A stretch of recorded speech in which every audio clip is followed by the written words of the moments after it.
कहानी की शुरुआत फ्यूचर यानी काफी आगे के टाइम से होती है, जहाँ एक वायरस की वजह से इंसानों की आबादी बहुत ही कम रह गई है। तकरीबन 2 मिलियन लोग की पूरी दुनिया में जिंदा बचे हैं, पर ये भी नॉर्मल नहीं है, बल्कि वायरस की वजह से इनकी भी देखने की ताकत जा चुकी है, यानी ये अंधे हो गए हैं। सिर्फ यही नहीं, बल्कि अगर किसी का बच्चा भी पैदा होता है तो वो भी देख नहीं पाता। अब इतना टाइम गुजर गया है, ऊपर से वायरस की ये तबाही, तो यह टेक्नोलॉजी की एडवांस दुनिया बहुत ही पीछे रह गई है। इसी वजह से लोगों को पुराने जमाने की तरह कबीलों की सूरत में यहाँ रहना पड़ता है। अब क्योंकि सारे अंधे थे, इसलिए देखने की ताकत को अच्छा नहीं समझा जाता था, सिर्फ वहम ही माना जाता। और जो भी देखने की ताकत के बारे में बात करता या कोई भी इस ताकत के साथ पैदा होता तो उसे बहुत बड़ी सजा दी जाती, यानी कि जिंदा ही जला दिया जाता था। अब कुछ अंधे लोगों की देखने की सेंस भले ही ना हो, लेकिन उनकी बाकी सेंसेस बहुत अच्छे से काम करती थी, यानी कि सूंघने, सुनने और किसी भी चीज को महसूस करने की, जिनकी मदद से वो कबीले वालों को रास्ता बताते और आने वाले वक्त और मौसम के बारे में भी प्रेडिक्शन पेशन गोई करते थे। अब हमें क्वीन रानी का शहर दिखाया गया, जहाँ रानी का राज था। उसने अपनी एक आर्मी बनाई हुई थी, जिसका नाम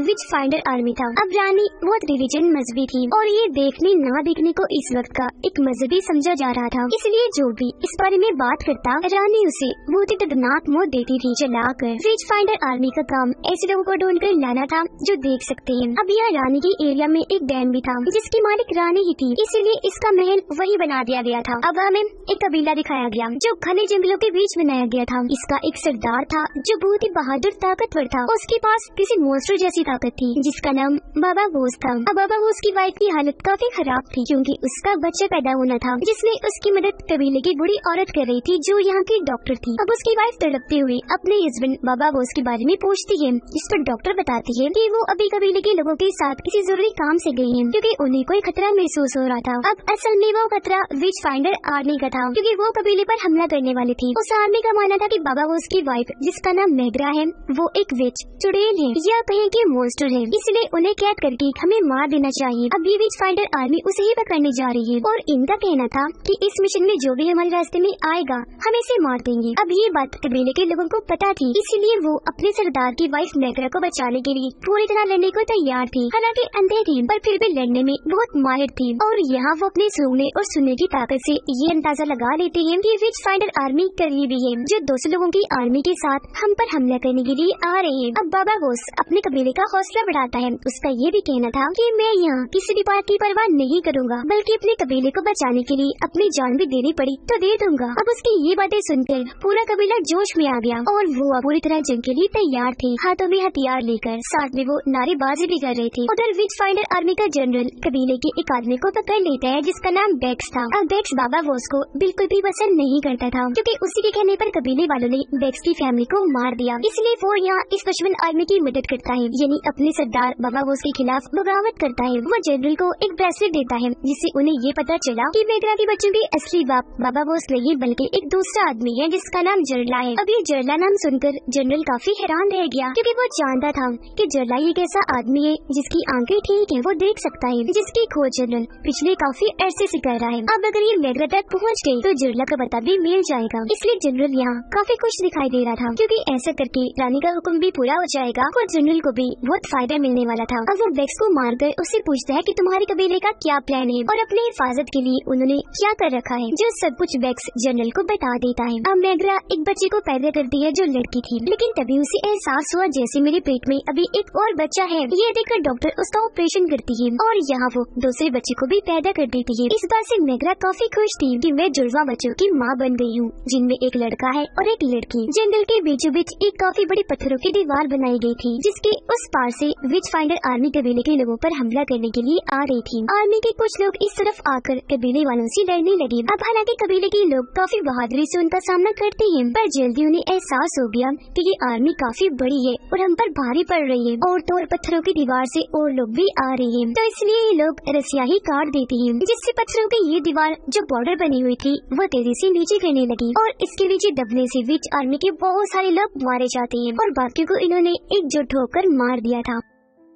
सब कुछ नॉर्मल होने के बाद बाबा बोस को पता चला कि विच फाइंडर आर्मी के कुछ लोग अभी भी जिंदा हैं। ये तूफान रुकने के बाद जनरल के साथ यहाँ दोबारा हमला करेंगे, तो वो फिर से जंग की तैयारियां करना शुरू कर देती है। अब बाबा बोस आकर अपनी वाइफ और बच्चों से मिलता है। उनसे मिलकर उसे खुशी तो बहुत हुई, लेकिन वो इनके फ्यूचर के बारे में काफी परेशान लग रहा था। वो जब बाहर आया तो कबीले वाले बाबा बोस को इस बात के लिए मनाने लगे कि आप अपनी वाइफ और दोनों बच्चों को विच फाइटर आर्मी के हवाले कर दें, क्योंकि उनकी वजह से वो आर्मी हमारे पीछे पड़ी हुई है, जिसके बाद कबीले वाले सुकून से रह सकेंगे। पर बाबा बोस ऐसा करने से साफ साफ मना कर देता है, जिस बात को लेकर उसमें और कबीले वालों में बहस हो जाती है। अब इनकी बहस के बीच यहाँ डॉक्टर आ गई, जो सबको चुप करवा के कहती है कि आपस में लड़ना बंद करो, हमें यहाँ से एक खुफिया पुल के पास जाना चाहिए जो लकड़ी का है, जिसे पार करके हम उस तरफ जाकर यहाँ से निकल जाएंगे। डॉक्टर का ये आइडिया सबको काफी पसंद आया, इसलिए वो इसकी बात मानकर पुल के पास आ गई और सब इस पर चलना शुरू कर देते हैं। ये सब उस पार पहुँचने ही वाले थे कि यहाँ वो आर्मी आ गई, पर अंधे होने की वजह से उन्हें पता ही नहीं चल पाता कि यहाँ कोई पुल भी है, क्योंकि ये खुफिया पुल था। अब जैसे सारे कबीले वाले उस तरफ पहुँचे, जनरल को पता चल गया कि यह पुल है, क्योंकि उसने डेस्क को पुल पर फेंककर इस बात का पता लगवा लिया था। इसीलिए अब ये आर्मी भी पुल पर चढ़कर उस तरफ जाने लगती है, जो देखकर बाबा बोस रस्सियाँ ही काट देता है, जिससे पुल टूट गया और आधी आर्मी नीचे गिरने से मारी जाती है। लेकिन डेस्क को गिरने से पहले बाबा बोस खींचकर इस तरफ कर लेता है और ऐसे उसकी जान बचा ली गई, क्योंकि वो जैसा भी था अभी भी इस कबीले का हिस्सा था। अब जनरल इस बार भी नाकाम रह गया, इसीलिए अपने लोगों के साथ वापस चला जाता है। एक परिंदे के जरिए जनरल की नाकामी की खबर रानी तक पहुँच जाती है और अब वो अपनी काउंसिल के पास जाकर उन्हें ये बात बताती है, और ये भी कि मैं जरला के पीछे इसलिए पड़ी हुई हूँ क्योंकि उसने मेरी बहन को मारा था और अब मैं उसे ढूंढकर अपना बदला लूंगी, जो तभी मुमकिन हो सकता है जब हमारे हाथ मैगरा लग जाएगी। अब काउंसिल का हेड कहता है कि वैसे भी हमें जरला और उसके दोनों बच्चों को मार ही देना होगा, क्योंकि उनके पास देखने की ताकत है जो एक शैतानी ताकत है। इस बात पर रानी भी राजी हो गई, तो अब ये उन तीनों को मारने के लिए विच फाइंडर की एक और आर्मी उनके पीछे भेज देती है। उधर कबीले के लोग एक चट्टान पर खड़े थे, जहाँ मैगरा सबको जरला की सच्चाई बता देती है कि उसके पास देखने की ताकत है और वो इन बच्चों का असली बाप है। वो अंधा होने ये देखने की ताकत जिसे इस तौर में मजहब बनाया हुआ है, वो इस पर यकीन नहीं करता। उसका मानना था कि एक न एक दिन मैं अपनी देखने की ताकत से दुनिया को बहुत खूबसूरत बना दूंगा। ये बताकर वो सबको जरला की बताई हुई एक वैली इन्हीं वादी में लेकर जाती है, जो भी बेहद खूबसूरत थी और एकदम पुरसुकून सुनसान थी, जहाँ कोई भी नहीं आ सकता था, इसलिए यहाँ कोई खतरा नहीं था। तो ये लोग खुद को यहाँ महफूज समझते हैं। अब बाबा बोस दोनों बच्चों के साथ नदी किनारे आया और उन्हें गोद में लेकर लंबी सांस लेता है। यहाँ हमने नोटिस कर लिया कि दोनों बच्चों के पास भी देखने की ताकत है, अपने असली बाप जरला की तरह। इसीलिए तो वो आर्मी इन तीनों इन्हीं जरला उसके बच्चों को मारने के लिए हाथ धो के पीछे पड़े हुए हैं। अब बाबा बोस फिर अपने बच्चों के साथ जंगल भी जाता है, जो खाने की तलाश में इधर उधर भटक रहा था। लेकिन तभी यहाँ एक खतरनाक खूंखार भालू आकर उस पर हमला कर देता है, जो उस पर धाड़ने लगा। बाबा बोस भालू का मुकाबला करने की कोशिश करने लगा, उसका मुंह पकड़कर बहुत सारे मुक्के मारता है, लेकिन भालू उसे उठाकर दूर फेंक के मारता है और ऐसे बाबा बोस नाकाम रह गया। उसे गिराकर भालू बच्चों के पास जाने लगा उन्हें खाने के लिए, लेकिन तभी एक तीर आकर उसे लग जाता है, जिससे भालू वहीं पर ढेर हो गया। अब ये तीर और किसी ने नहीं बल्कि बच्चों के डैड जरला ने चलाया था, जो अपने बच्चों को देखकर काफी खुश हो गया। वो बाबा बोस को एक बॉक्स के बारे में बताकर उसकी चाबी देता है, साथ में ये भी कहता है कि जब मेरे बच्चे 12 साल के हो जाएं तो उन्हें ये बॉक्स दे देना। अब उस बॉक्स में क्या था ये बताए बगैर ये जरला यहाँ से चला गया। बाबा बोस को समझ नहीं आई, इसीलिए वो उसे रोकने के लिए आवाजें लगाने लगा, पर जरला कोई भी बात सुने बगैर यहाँ से जा चुका था। अब बैक्स, जो अभी भी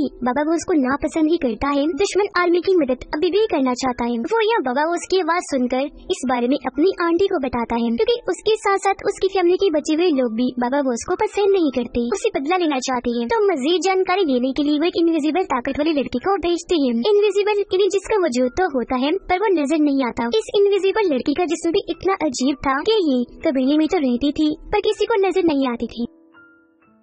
उधर बाबा बोस और उसकी वाइफ मेगा उस बॉक्स को खोल लेते हैं और अपनी बाकी सेंसेस से महसूस कर लेते हैं कि इसमें पुरानी टेक्नोलॉजी और जो महान जहीन लोग गुजर गए हैं उनके बारे में लिखा हुआ है, जिनके यहाँ बहुत सारी किताबें थी। ये किताबें पढ़ के एक दिन इनके बच्चे पढ़ना लिखना जान जाएंगे और अपने नए सफर पर निकल पड़ेंगे, जो उनके डैड जरला की ख्वाहिश है, और दुनिया में नई नई चीजें भी लाएंगे और इसे खूबसूरत भी बनाएंगे। अब मेगा को ये सुनकर जरा भी अच्छा नहीं लगता। वो इस बॉक्स को बंद करके फौरन इसे जमीन में दफन करने का कह देती है और ये भी कि मेरे बच्चे ये सब नहीं करेंगे, उन्हें भी इस बॉक्स से दूर रखा जाए। अब जब ये बातें हो रही थी तो बाबा बोस और डॉक्टर को पता चला कि हमारी ये बातें कोई सुन रहा है, जो वही इनविजिबल लड़की थी। अब बाबा बोस उसे पकड़ने गया तो उससे यहाँ से भागना पड़ा और वो आकर बैग से झूठ बोल देती है कि बाबा बोस अपने बच्चों के साथ खेल रहा है, पर वो इस पर यकीन करके रोज एक मैसेज लिख के बोतल में डालकर नदी में फेंक देता है, जो असल में बाबा बोस की जानकारी थी, ताकि ये मैसेजेस रानी तक पहुँच जाए और वो कबीले पर हमला करने के लिए यहाँ जनरल को भेज दे। अब डैम में एक मैसेज आया था जो जनरल ने रानी के लिए भेजा था कि मैं जंग खत्म करके वापिस आ रहा हूँ, पर यहाँ रानी को शक हुआ। उसे लगा कि इस मैसेज में छेड़छाड़ करके इसे बदला गया है। उसे काउंसिल वालों पर शक हुआ क्योंकि काउंसिल के कुछ लोग रानी के खिलाफ हो गए थे। उनका मानना था कि रानी बहुत ही जुल्म कर रही है, वो वेज फाइंडर आर्मी के जरिए बहुत सारे कबीलों को मरवा चुकी है जो मासूम लोग थे, जो सब वो ना दिखने वाली मजहब की वजह से कर रही है। अब रानी को इस बात से गुस्सा आ गया कि कुछ काउंसिल के लोग मेरे खिलाफ हो गए हैं, इसलिए वो उनको फांसी पर लटकाकर पहले करंट के झटके लगाती है, फिर उन्हें जलाकर मरवा देती है। अब कहानी में 3 साल गुजर गए, जहाँ मेगरा के बच्चे थोड़े बड़े हो गए हैं और अपने देखने की ताकत को कबीले वालों से छुपा के रखते हैं, पर यहाँ पर किए जाने वाले रिचुअल, जादू और रहन सहन को देखकर उन्हें बहुत मायूसी होती है और ऐसी ही जिंदगी में झूरन उन्हें भी गुजारनी पड़ रही थी। लेकिन अब कहानी में आखिरकार 12 साल और गुजर गए, जी हाँ, अब वो काफी बड़े हो चुके थे, पहले से और समझदार। अब मेगरा और डॉक्टर नदी किनारे बैठकर बातें कर रही होती हैं। वहाँ उनकी बात इस टॉपिक पर हो रही थी कि बच्चों को अपने डैड जर्ला के बताए हुए रास्ते पर चलना चाहिए या नहीं, यानी उनको वो बॉक्स देकर, जिस पर मेगरा कहती है कि मैं चाहती हूँ मेरे बच्चे किसी उलझन में ना पड़कर नॉर्मल इंसान की तरह जिंदगी गुजारें, जिस पर डॉक्टर जवाब देती है कि तुम्हें ये बात अपने बच्चों पर छोड़नी चाहिए कि वो कौन सा रास्ता चुनना पसंद करेंगे, क्योंकि ऐसे उनकी जिंदगी खुशगवार गुजरेगी, यहाँ तक कि हमसे भी कई गुना बेहतर, और उन्हें वो बॉक्स हमें दे देना चाहिए। जिस पर अब मेगरा कोई बात नहीं करती, चुप रहती है। अब मेगरा की मना करने के बावजूद भी रात को डॉक्टर दोनों बच्चों को किताबें देने की कोशिश करती है, पर बच्चे वो किताबें लेने से इनकार करके वहाँ से चले जाते हैं, क्योंकि वो अपनी मॉम को नाराज करना नहीं चाहती थी। पर काफी देर के बाद दोनों बच्चे उन किताबों को लेकर आपस में बात करते हैं। मेगरा का बेटा कहता है कि मुझे लगता है हमें उन किताबों को पढ़ना चाहिए। अब उन बच्चों की ये बात छुपकर बाबा बोस ने भी सुन ली थी। वो जाकर ये सब डॉक्टर को बताते हैं कि बच्चे पढ़ना चाहते हैं, पर ये बात राज रहनी चाहिए, उनकी माँ को इस बारे में पता ना चले, वरना वो इन किताबों को जला देगी, क्योंकि मैं खुद चाहता हूँ कि बच्चे अपना रास्ता खुद चुने। अब काफी दिन के बाद बच्चे वो किताबें चुराकर सबसे दूर एक अलग जगह पर आ गए, चोरी छुपे वो किताबों को पढ़ने लगते हैं। सबसे पहले वो ABC सीखते हैं और फिर वक्त के साथ साथ पूरा सेंटेंस जुमला पढ़ने के भी काबिल हो गई, यानी एक किस्म का वो यहाँ पढ़ने गए थे। जिसके बाद वो पूरी किताब पढ़ के गुजरे हुए महान जहीन लोगों के बारे में जानते हैं कि वो हमसे कितने एडवांस्ड और कितने बेहतर थे और किस तरह अपनी जिंदगी गुजारते थे। उधर जनरल काफी सालों के बाद जानी के पास वापस आता है और उसके सामने अदब से झुक जाता है, कहने लगा कि मैं इतने सालों के बाद अगर वापस आया तो खाली हाथ नहीं आया हूँ, बल्कि हजारों घोड़े, कई किलो गंदम और बहुत सारा जरूरी सामान लेकर आया हूँ। पर बदकिस्मती से मैं जर्ला को ढूंढ नहीं पाया और अब मैं जानता हूँ कि मुझे सजाए मौत दी जाएगी। मुझे उससे कोई इनकार नहीं, पर मेरी आखिरी ख्वाहिश है, मैं चाहता हूँ कि मरने के बाद मुझे वॉरियर योद्धा के नाम से याद किया जाए, जिन्हें बहादुर माना जाता है।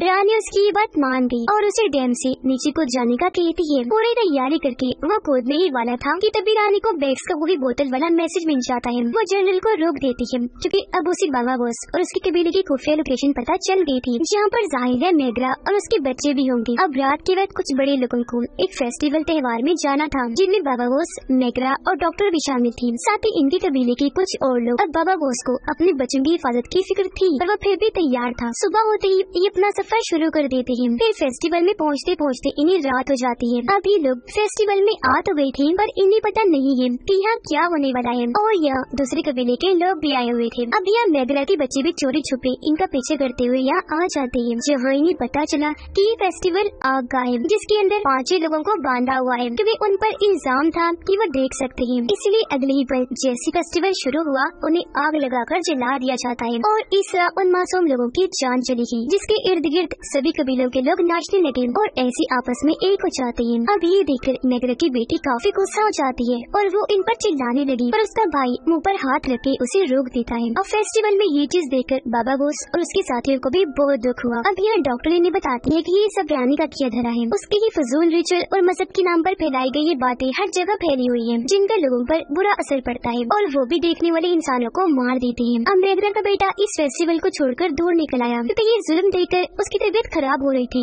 उसे उल्टियाँ होने लगती है। लेकिन तभी यहाँ उसे एक किडनैपर पकड़ लेता है जो लोगों को अगवा करके उन्हें बंदी बना लिया करता था, जिसके बाद उन्हें बेच देता था। अब वो मेग्रा के बेटे को भी पकड़कर अपने साथ ले जाने लगा, जहाँ पर उसने और भी कई सारे कबीले के बच्चों को बंदी बनाया हुआ था। अब मेग्रा की बेटी को अपने भाई के गुम होने का पता चल गया, इसलिए वो ये बात जाकर अपने मोम डैड को बताती है। ये बात जब पूरे कबीले में फैली तो हर कोई उसकी तलाश में निकल गया। उधर किडनैपर सभी बच्चों को एक खुफिया रास्ते से गुजार कर एक सुनसान इमारत में ले आया, जहाँ आते ही सबके मुंह खोल दिए जाते हैं। उधर वो लोग मेग्रा के बेटे की तलाश में उस रास्ते पर आ गई, जहाँ से भी किडनैपर बच्चों को लेकर गुजरा था। यहाँ पर एक मैसेज लिखा हुआ था जो और किसी ने नहीं बल्कि मेग्रा के बेटे ने ही लिखा था कि मैं अभी जिंदा हूँ और इस रास्ते पर चलो तो मुझ तक पहुँच जाओगे। अब इस हिंट इशारे के बारे में पढ़ के मेग्रा की बेटी सबको बताती है, पर ये जानकर मेग्रा काफी हैरान रह गई कि मेरे बच्चे को पढ़ना लिखना आता है। वो दुखी होते हुए रोने लगी, काफी नाराज भी होती है, अपनी बेटी पर गुस्सा करने लगी कि तुमने इतनी बड़ी बात मुझसे अपनी माँ से छुपा के रखी। जिस पर उसकी बेटी कहती है कि हाँ वो क्योंकि मैं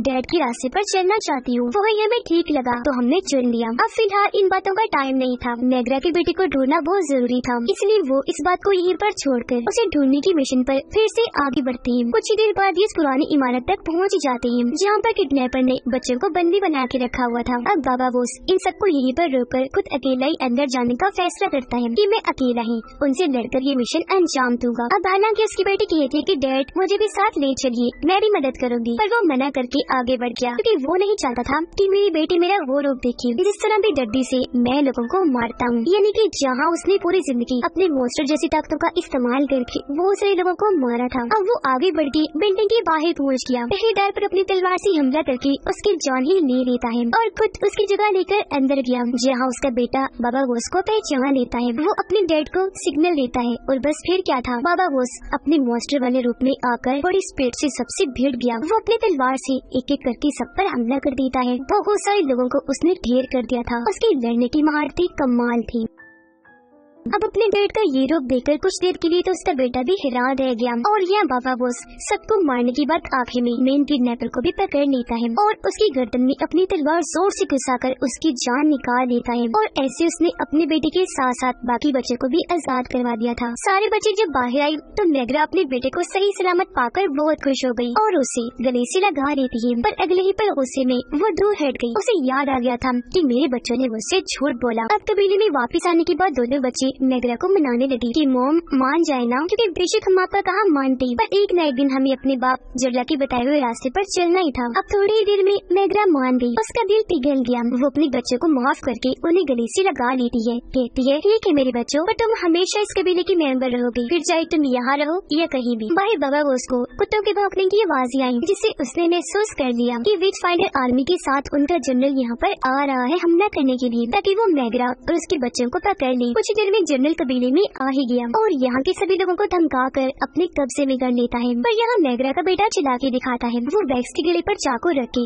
उसे बंदी बना लेता है और चुपचाप अपनी फैमिली को यहाँ से निकाल लेता है। और अब यह बाबा बोस अपनी पूरी फैमिली को लेकर कबीले से अलग हो जाता है और जंगल के रास्ते आगे बढ़ने लगा। यहाँ मेग्रा का बेटा बैग्स को मारता नहीं बल्कि उसे जिंदा ही छोड़ देता है, ताकि उसे भी इस बात का एहसास हो कि उसके दुश्मन बाबा बोस या उसकी फैमिली नहीं बल्कि वो दुश्मन आर्मी है जिनका वो साथ दे रहा था। अब इतना कुछ होने के बाद भी बैग्स बाबा बोस के साथ गद्दारी करता है। वो वापस आकर जनरल को बताता है कि बाबा बोस और उसकी पूरी फैमिली यहाँ से भाग चुकी है। अब ये सुनते ही जनरल कबीले वालों के सामने ये ऐलान करता है कि जब तक मेग्रा के दोनों बच्चों को मेरे हवाले नहीं कर दिया जाता, आप लोगों के कबीले को विचेस और मॉन्स्टर्स का कबीला माना जाएगा। इस वजह से तुम सबको सजा भी दी जाएगी। बाबा बोस और उसकी फैमिली नदी किनारे आ गई, जहाँ कड़ी मेहनत लगाकर बाबा बोस ने एक कश्ती बनाई थी, जिसके अंदर ये लोग बैठ गए और यहाँ से निकल पड़ते हैं। लेकिन इतनी ही देर में यहाँ जनरल और उसकी आर्मी भी पहुँच गयी, क्योंकि वो भी देख नहीं सकते थे, इसलिए जरला के बच्चों के इतना पास होने के बाद भी उन्हें ये पकड़ नहीं पाते और ये लोग चुपचाप कश्ती लेकर आगे बढ़ते रहते हैं। लेकिन फिर भी जनरल हार नहीं मानता और अपनी आर्मी को पानी के अंदर उतारता है। एक सोल्जर